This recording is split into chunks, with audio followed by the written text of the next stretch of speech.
Hello and welcome back to Subnautica Below Zero. As the game progresses, you soon become aware that you're not the only human knocking about on the Subnautica Below Zero island. I'm talking about Marguerit Maida. Now, this is a grisly old character you first encounter on Rocket Island as you're returning from one part of the mission. She jumps down, she's got a grisly old prawn suit and says, "Don't follow me!" Brr. So naturally, you jump off the side of the rock and follow her. Well, I've tracked her all the way down now, so we're heading towards where the sunken ship is. If you don't know where the sunken ship is, check out my video on where the sunken ship is in Subnautica Below Zero. We're going to go right off the edge and we're going to start heading down. Now, at this point in time of the game, I've only got 150 meter crush depth on my sea truck, and it's not going to get me all the way down, unfortunately. But that's okay, because I've got a sea glide and I've got a big oxygen tank as well, so that suits me fine. Well, I've got the mid-range oxygen tank anyway.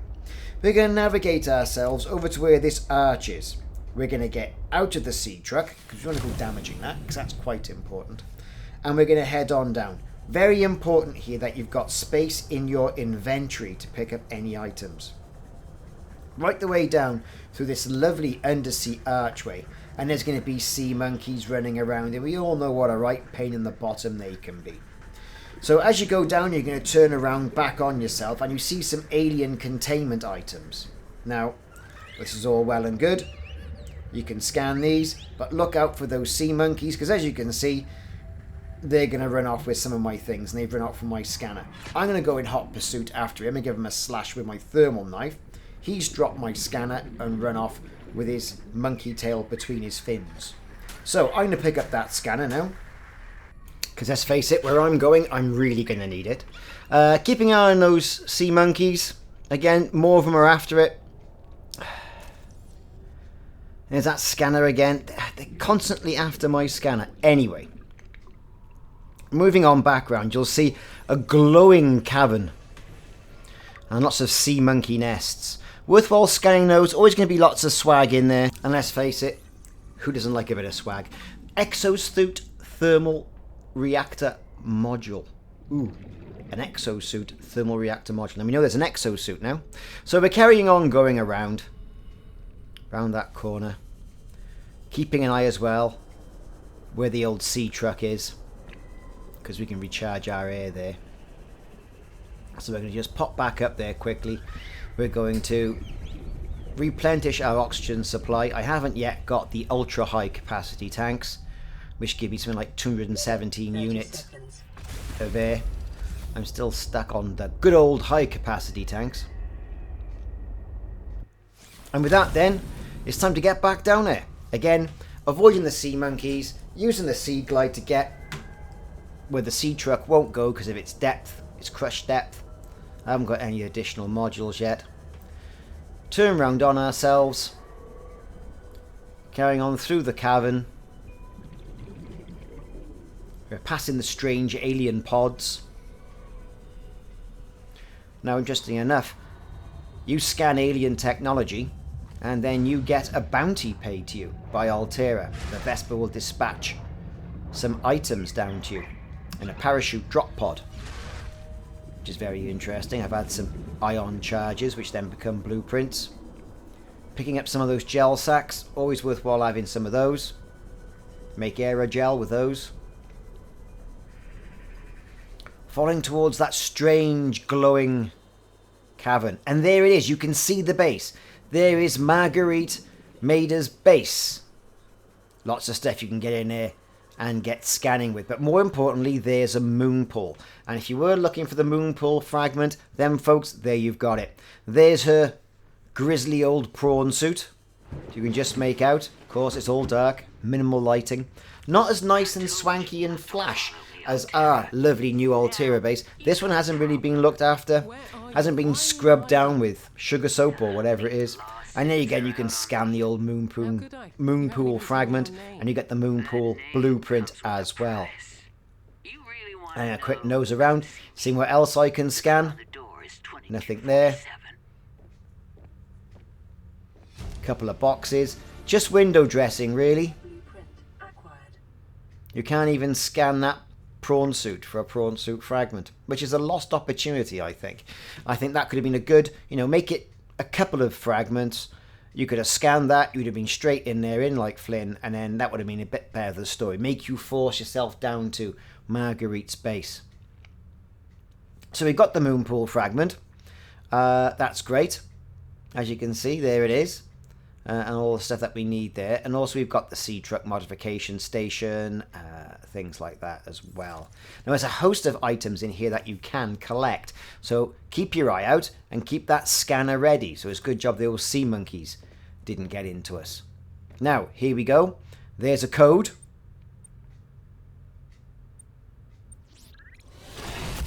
"2247" is the code. And we're attacked by a snow stalker. I'll be quiet for a bit. Name's Marguerit Maida. Now, and let this you owe me. play out. You trained a stalker? How long have you been here? Too long. That alien tablet you had, I need it. You mean this thing? What do I care what you need? What do you care about? Lady, I want off this jumped up puddle of a planet. If I help you, will you give me the tablet? If you help me, I won't kill you. It's a start. You can stay here to catch your breath. The moment you're ready, get off my sea base. Now she's a grumpy old soul, isn't she? So she's got the tablet, the alien tablet that we want. We need that. Now looking around, there's loads of snow fox parts. You can't scan that. It's a sea truck perimeter defense upgrade, but the snow fox stuff you can't scan. It's a shame. But there are a lot of items in here that you can. So it is worthwhile wandering around with your scanner as if anyone's not going to notice, looking at all the nice parts, some of which you can interact with, some of which you can't interact with, all of which, right, are going to give you additional items. So you can scan old Marguerite. That'll give you a little data profile on her. Lots of abandoned base stuff. Large room glass dome fragment. So you can have a nice glass dome on your large room. A little bit of natural lighting. And look at the size of that skull. And there's a snow stalker there. Can't scan him. And the other living areas as well.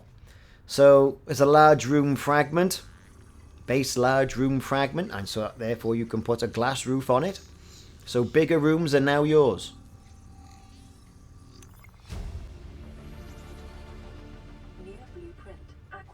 Good look around. Lots of table made out of the local ecosystem. Now, here are those grow pots there. You can't scan them. Missed opportunity there as well. The coffee box, you can't coffee that. You can scan the fridge.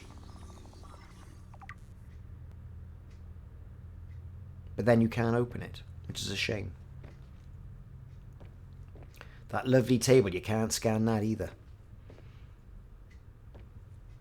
Then into what looks like to be more living quarters.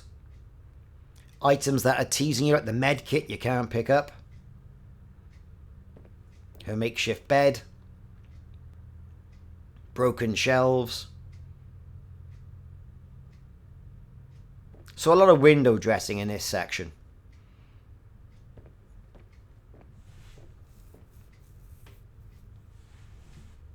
Dirty plates, half-eaten food everywhere. And then you've got some more plants. Well, she's growing her food. There's a shower, so you can scan that. A shower can now be yours at your Altera base. What good that's going to be, we don't know. But we'll have one anyway.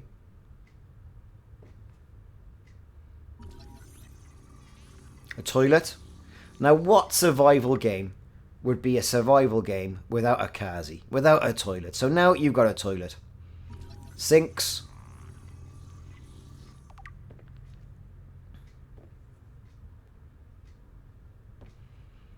Not much left in there now, in that part, in this section of the base.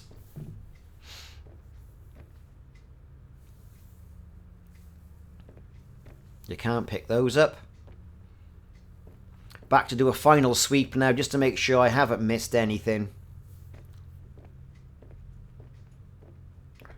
Marguerite's still there, reading a tablet. There's that massive skull. Nothing else I can scan. No more interaction. She's told you to get off the base as soon as you can. And more than likely it's now time to do that. So we're going to open this door. And back out into the moon pool.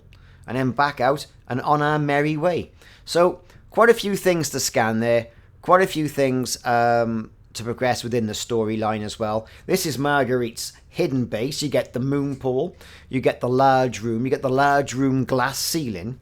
You get the sea truck perimeter defense module, which is great. And you can see you get that little bit of story from Marguerit Maida as well, which hasn't really been flowered out. We've got the sea base code, which is 2247 to get in. So 2247 to get in. Don't forget that. And be aware of your surroundings when you're going down into this one particular section. Lots of sea monkeys around, lots of sea monkey nests and their swag. And the surrounding system, you know, the ecosystem has got an awful lot of nests in it as well, and things to scan and things to pick up. So have a good look around that as well. So, hey, I've been Ricardo. Thanks very much for watching. This has been how to get to Marguerite Maida's secret hidden base. She said don't follow you, but because you're cunning, you did anyway. Things to be scanned in there, right? Get scanning. Make sure you got some space in your inventory to pick things up as well. Thanks for watching. Check back for more videos in the series, where I'll be putting more Subnautica videos on YouTube.